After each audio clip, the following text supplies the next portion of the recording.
The Social Services Minister, Scott Morrison, was broadly supportive of Bronwyn Bishop in recent weeks. Now that she's gone, he's told 2GB's Ray Hadley the decision to quit is in the best interests of the Liberal Party and the nation.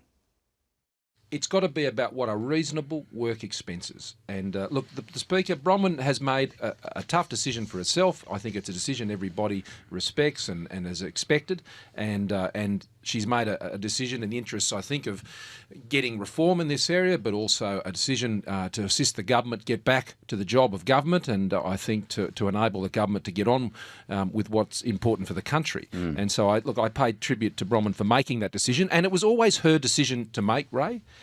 Alan Jones made the point this morning, and people may not have heard it, that because of her position in the Parliament as Speaker, the Prime Minister has no capacity to sack her. She's not a minister. She is the Speaker of the Parliament, and it was always her decision to make. And those, like Bill Shorten, desperately trying to breathe oxygen in back into this issue this morning, trying to make this link with the Prime Minister. It's absurd. She's the Speaker of the Parliament. She was the one that needed to make a decision. She has, and that's, I think, in line with a long history of her loyalty both to a party and a country, and I commend her for making a difficult decision against herself, but I think in the country and the party's interests. Okay, now to other matters, and the Speaker needs to be found, now that the Speaker has resigned.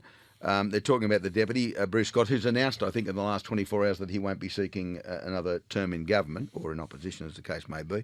Sharman Stone got mentioned by Alan this morning, but surely the father of the house, Mr. Ruddock, has to be one of the front runners. I mean, he would, given the current circumstances, he would bring a sense of dignity to the position apart from anything else.